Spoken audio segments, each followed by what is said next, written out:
Welcome to Energy Law with Energy Law Prof. Today we'll be talking about nuclear power disasters and some of the radiation risk that they created. So first, it's important to talk about what's a dangerous dose of radiation.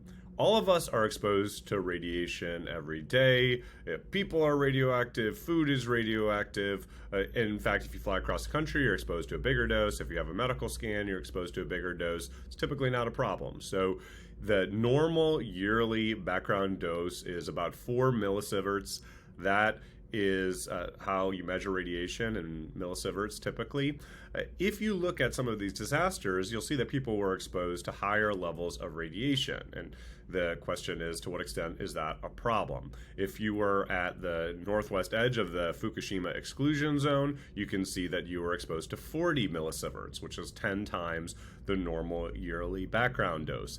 Now, if you're talking about the smallest dose of radiation that we know may be a problem, that would be 2.5 times more than that, 100 millisieverts. So 100 millisieverts is the lowest one-year dose that's been clearly linked to an increased risk of cancer. And so, obviously we don't want to expose people to more than 100 millisieverts, since we know then that we're potentially increasing their risk of cancer. So generally that's about 25 times the normal yearly dose. So with these normal yearly doses of 4 millisieverts, we're not worried about. Once it gets to 100 or higher, we're worried about that. And for that reason, we actually have limits even for people that work in nuclear power plants that say you're not generally allowed to be exposed to more than 100 millisieverts, even in a emergency where that plant, which is worth billions of dollars, is in danger of being destroyed. You are still, as an emergency worker in that circumstance, not allowed to be exposed to more than 100 millisieverts. Now, for if that meltdown potentially might cause harm to other humans, and so that it might be this may be a life-saving matter, then in those circumstances in the United States, you are allowed to be exposed to a little bit more as a worker in that plant, up to 250 millisieverts. So 2.5 times that lowest amount that we know can be cause an increase in cancer risk. Now, there's another problem with radiation, and this is actually how in the Chernobyl accident most people died, is not because they had a higher risk of cancer, but because they were exposed to so much radiation that they had radiation sickness. And that really kicks in about 4 times at a level 4 times higher, which is about 400 millisieverts. At that level, some people may experience radiation poisoning symptoms, vomiting, etc. If you go 5 times higher, then that's really severe radiation poisoning, and it may be fatal. There were a number of people exposed to that much radiation at Chernobyl. And if you go another 4 times higher than that to 8,000 millisieverts, 800 sieverts, that would be a fatal dose, even if you got prompt treatment for that radiation exposure. So really, we're worried about 2 things. One is at relatively lower doses, about 25 times your normal annual dose, you may be subject to increased cancer risk. At much higher levels, about 1,000 times as much as your normal annual dose, you are going to get radiation poisoning and you may die from it. Okay.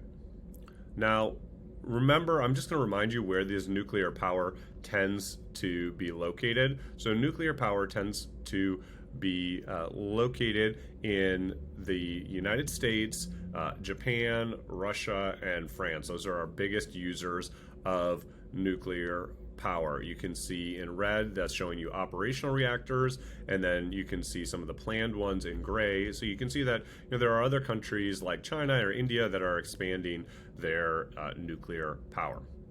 Now, let's talk about some of these nuclear power disasters, and we'll start with the first big one, which was 3 Mile Island. This is a picture I took of 3 Mile Island from the air, and actually from the air you can kind of see why often nuclear power plants are put on islands. So the first thing to understand is that nuclear power plants, just like a coal power plant, or indeed, a natural gas power plant, traditionally they are basically designed to boil water. And by boiling water, they produce steam, and that drives a turbine, and that's what produces the electricity. So nuclear power plants are typically located close to a source of water. So an island in the middle of the river is great. It also provides security if you're worried about somebody, trying to get into the plant or otherwise. And so that 3 Mile Island is that's where this first nuclear power disaster occurred. Now, so we know that nuclear power plants, basically all they are doing is boiling water. How do they boil water? Well, the basic way it works is that you use uranium to start a chain reaction of that. As those uranium molecules decay, they release neutrons. Those neutrons will cause further uranium molecules to decay, and as they do that, they release warm products. So basically, you have uranium at typically a concentration of about 3% that gets very hot, and it actually, as it's brought close to other uranium molecules, it can get even hotter as you get a chain reaction taking place. Now, it's important to note this is very different from what you would have in a nuclear bomb, where you would have about 95% uranium, and so that at such a level that you get a supercritical reaction that causes an explosion. You're never going to have that with a nuclear power plant, because we're talking about much, much lower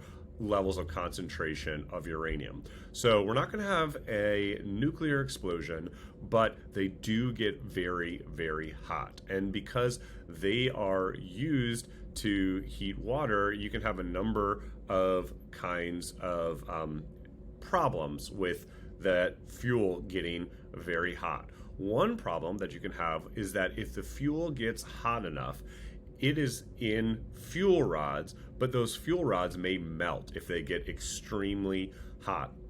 They can also melt all the surrounding architecture of that nuclear power plant. And so that can just create a giant radioactive mess in the nuclear power plant. Now, luckily, the nuclear power plant, as you can see in this picture of this very simplified diagram of 3 Mile Island, is contained in a concrete containment structure, and so that radioactive mess is going to be limited to within that containment structure and shouldn't really have much of an impact on anything around the nuclear power plant.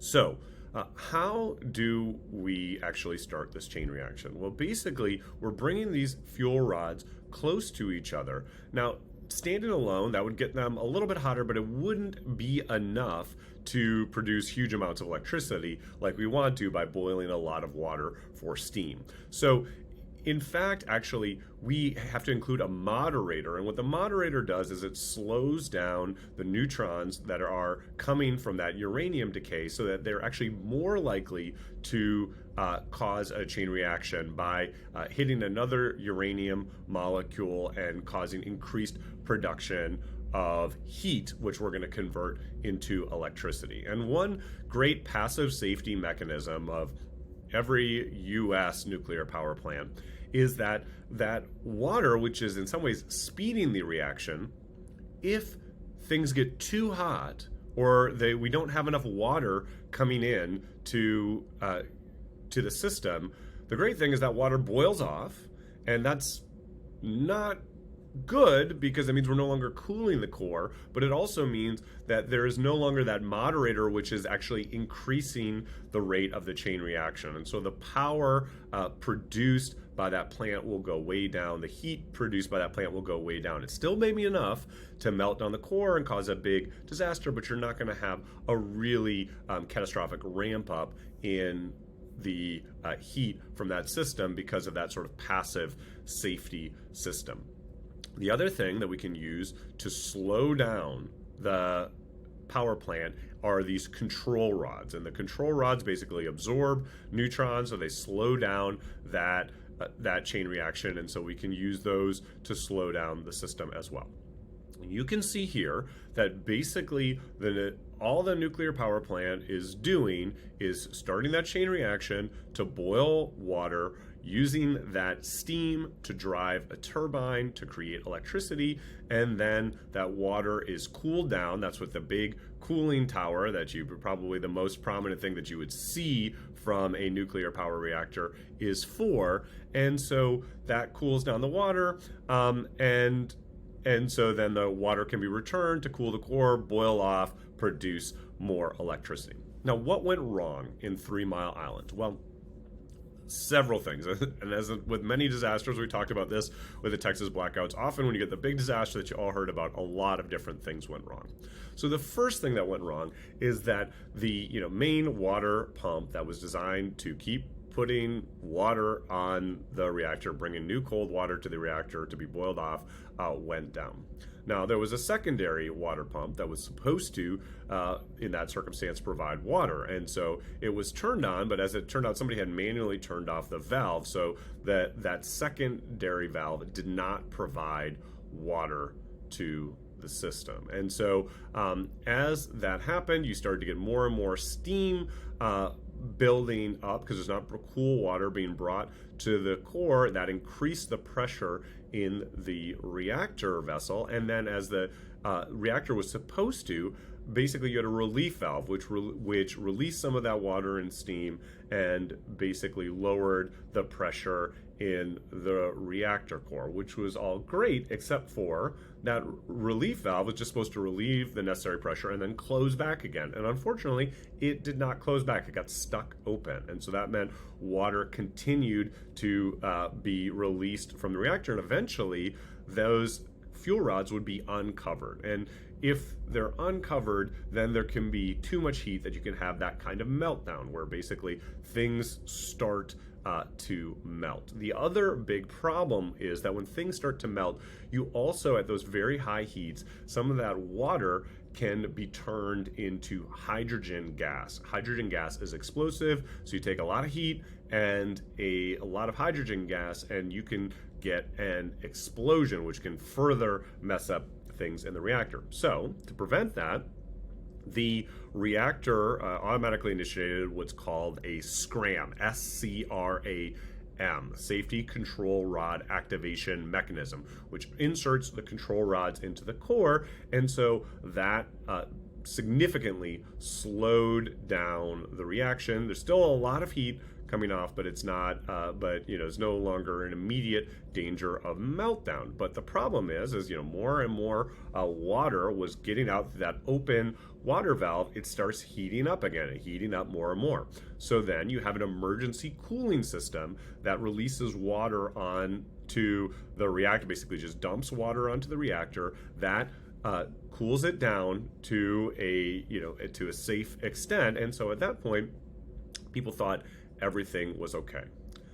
The problem is that safety valve was still stuck open, so the reactor was still getting water leaving the reactor. And this time, unfortunately, it was left for over an hour until pretty much all the water drained off of it. And so at that point, basically the problem was the safety team looking at this had assumed, okay, we found out that the secondary water pump had been manually closed. We opened it back up, so now everything should be working fine. And so they didn't realize that because at the same time the relief valve was open, basically they're continuing to get water off the reactor, and eventually the reactor was fully uncovered. When they finally realized what was going on, they thought, okay, we got to dump more water on this. But the problem with that is that at this point the reactor had gotten so hot that dumping more water onto it caused actually the fuel rods to break. And so you had a serious meltdown where basically the integrity of those fuel rods was broken, everything gets mixed up in the reactor, and furthermore, because you start having very high temperatures, you start to get that hydrogen produced. That hydrogen causes an explosion within the containment structure. Now, that explosion didn't breach the containment structure, but it just mixed up everything in that containment structure to make the reactor unrecoverable. And that it was a big problem from several perspectives. First, you had this multi-billion-dollar reactor that all of a sudden is worth nothing. And this was actually a new reactor. So this was a big problem. The second big problem is just even to go check it out, it's full of radioactive hydrogen gas. It wouldn't be safe to go in there. And so you have to release that hydrogen gas. Now, they did the calculations. They weren't exposing anybody to too much radiation because that would be so dispersed in the air, so that hydrogen gas was gradually released from it. But still a very non-ideal situation. And it massively increased the financial risk of nuclear power plants, because it basically showed that, you'd have to have a lot of things go wrong, but if enough things went wrong, you basically took this multi-billion-dollar investment and overnight it was worth nothing, and in fact had a negative value because of the cost of recouping it. So nobody died. Nobody that we know was exposed to dangerous levels of radiation, but a big financial disaster, and also I think very frightening for the community around. You hear, there's radioactive gas releases. If you don't know how that really compares to your background dose of radiation, that can be potentially, very frightening. And in fact, there was actually a movie at the same time that came out that was about a nuclear power disaster, and a lot of people, when they were later surveyed about what happened at 3 Mile Island, got confused what happened in the movie, which was a terrible nuclear disaster, with what actually happened in real life, which was a very bad nuclear disaster, which caused a lot of financial damage, but not damage to human health. Okay, now a much more significant nuclear power disaster was at Chernobyl, and that disaster did result in many deaths. We think at least 40 deaths, and basically what happened there was because that was in many ways a very unsafe reactor design. So the biggest thing is it didn't have a containment structure, a concrete containment structure to contain any explosion. And so effectively you had a reactor that heated up too much. You had a hydrogen gas explosion, just like you had in 3 Mile Island, but it was bigger, and B, there was no containment structure to hold it in. And so instead you had all the parts of the reactor spewed up into the sky, and that led to a significant radiation release. There was another aspect of that nuclear power reactor that was less safe, which was that it didn't use water as its moderator. It had a physical moderator, carbon moderator, and so that basically meant that when things got really hot and it boiled off, that didn't slow down the reaction any, and so that led to an even bigger, even hotter meltdown than you had in 3 Mile Island. Now, because you had that same kind of hydrogen gas explosion, remember this is not a nuclear explosion, hydrogen gas explosion, as well as steam, basically you had a huge amount of radiation sort of dispersed around the area, and so there was a lot of people who got radiation sickness because they came to fight the fire, or the plant workers, etc. So there's a couple people killed in the explosion. 28 people died from radiation in the days following the event. Again, mostly emergency workers, and then because that radiation was distributed sort of over that area, there was some increase in cancer. Basically, they've had a difficult time generally finding increases in cancer in that area, but there certainly was in childhood cancer. There was an increase in childhood thyroid cancer. When they try and figure out how many people died from that, it was 9 or 10. So it seems that there are about 40 deaths that are pretty clearly attributable to the Chernobyl explosion, and then there may have been some background increase in cancer rate beyond that, but that's something that's actually quite hard to tell, given that there's a natural cancer rate, a natural variation in that. Okay, third disaster, Fukushima. What happened in Fukushima? Well, as you know, Fukushima was subject to a real doozy of two huge natural disasters. First, one of the biggest earthquakes that Japan had ever experienced, and then secondly, the biggest the biggest tidal wave that they've recorded, and the tsunami. And so the result of that was that the nuclear power plant located in the area did have some serious problems. And what you can see here is them trying to get water onto that facility, because remember, the whole key with those uranium fuel rods is we always want to keep them covered with water to ensure that they don't overheat.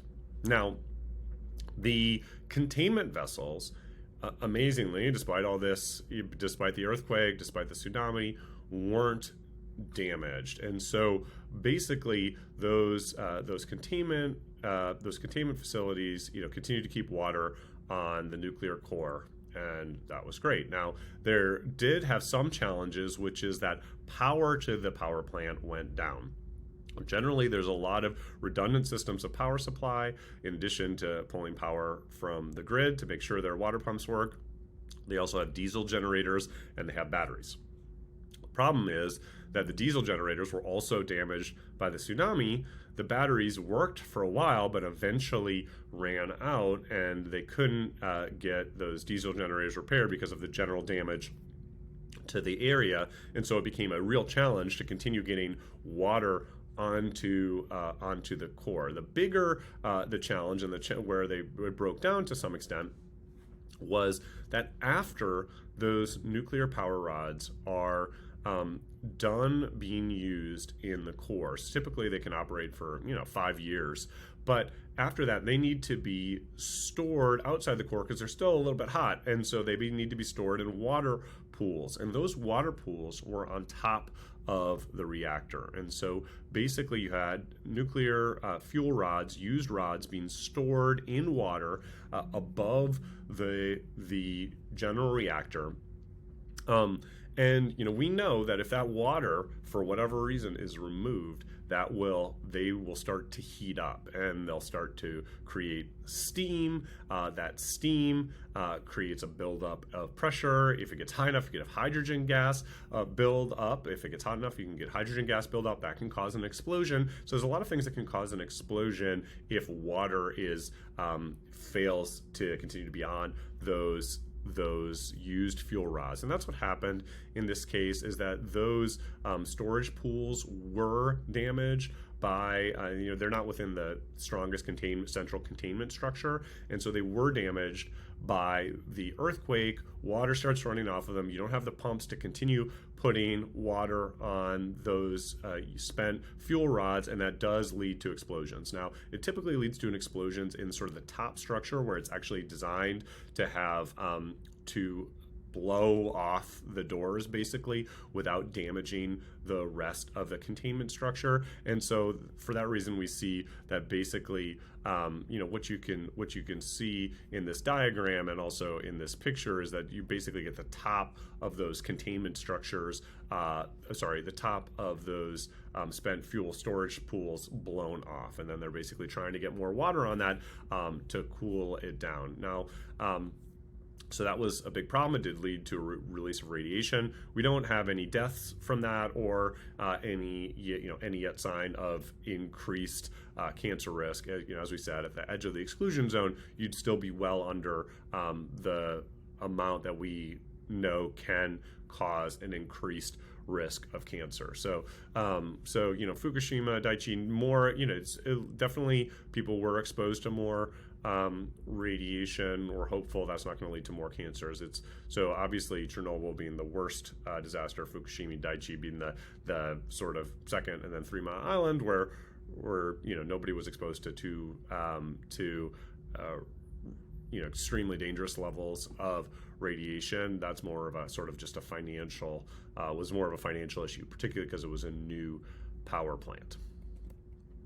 So one impact, of course, of these disasters is not just, what's the financial impact, what's the human impact, but also how they cause people to feel about nuclear power. And this is something we've talked about earlier, but generally people have the warmest feelings for nuclear power in the United States and the United Kingdom. This is actually examining how the feelings on nuclear power changed after Fukushima. And what you can see is that Surprisingly, in the UK and the US, in the UK, they actually go up in their support for nuclear power. Not sure exactly why that is, but in a lot of the rest of the world, there was a certain amount of skepticism about nuclear power after Fukushima.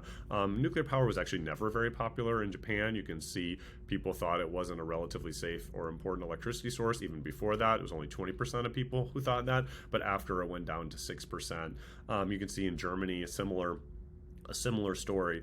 And so one challenge is that when these nuclear power disasters happen, even beyond their financial and human impact, they have an impact on the role of nuclear power going forward, which we'll talk about in a further lesson.